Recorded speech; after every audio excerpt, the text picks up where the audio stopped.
Cocomelon has crossed 200 million subscribers by uploading simple kids rhyming videos. Every single video is sitting at millions of views, and their most popular videos are sitting at 9 billion, 7.4 billion, and 4.8 billion views. And many other similar channels are doing extremely well in this niche, earning thousands of dollars every single month. I am going to show you the totally free method to create these videos yourself. But before we start, watch what I just created with AI in under 5 minutes.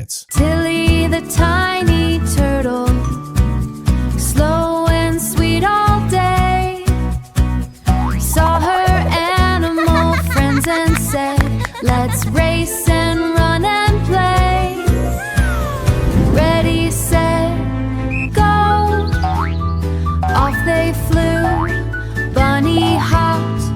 Make sure you have subscribed because we are starting immediately. First, open ChatGPT and type this prompt to generate rhyme ideas and hit enter. It will provide you 20 catchy and engaging ideas to choose from. Select the one you like the most. Now paste this second prompt. Copy your chosen idea and paste it inside the designated topic section in the prompt. Hit enter. And in just a few seconds, ChatGPT will provide you full ready to use lyrics for your rhyme. Copy the full rhyme and open Google Gemini. Click on the plus icon and select the Create Music option. Paste your rhyme here and hit enter. Google Gemini will convert your lyrics into a complete musical rhyme track with rhythm, melody, and flow in seconds. Download it. Your entire soundtrack is done. Now go back to ChatGPT and paste this prompt and hit enter. It will provide you one character design prompt and image and animation prompts for every single scene of your video. Everything you need is right here in one go. Copy the character design prompt first and head over to Google Flow. In the left sidebar, click on the character icon, paste your prompt in, and click enter. Your character image will be right here in just a few seconds. Now click on that character image, click the 3 dots, and choose Add to Prompt. This is the step that keeps your characters looking exactly the same in every single scene throughout the entire video. Copy Scene 1 image prompt and paste it in. Your first scene image will be ready in seconds. Now click on the character image again, click the 3 dots, choose Add to Prompt, copy and paste the next scene image prompt, and hit enter. Repeat the exact same process until all your images are generated. I have created 4 images to show you the full process. Now let's bring them to life. Click on the first image and choose Animate. Choose OmniFlash as your video model and select your desired settings. Now copy the Scene 1 animation prompt from ChatGPT and paste it here. Then hit enter. Your first video scene is completely ready in seconds. Repeat the exact same process for every remaining image until all your scenes are converted into videos. When all your videos are done, download them and import everything into your favorite video editor along with the music. Add the music to the timeline first, then start placing your video scenes one by one from start to finish. To hide the watermark, either place your own watermark on top or simply scale all the clips slightly and move them a little rightward until it is completely hidden. Hit export and your kids rhyme video is completely ready to go viral on YouTube. Everything you need is in the description below. Subscribe for more tutorials like this, drop a like if this helped, and I will see you in the next one.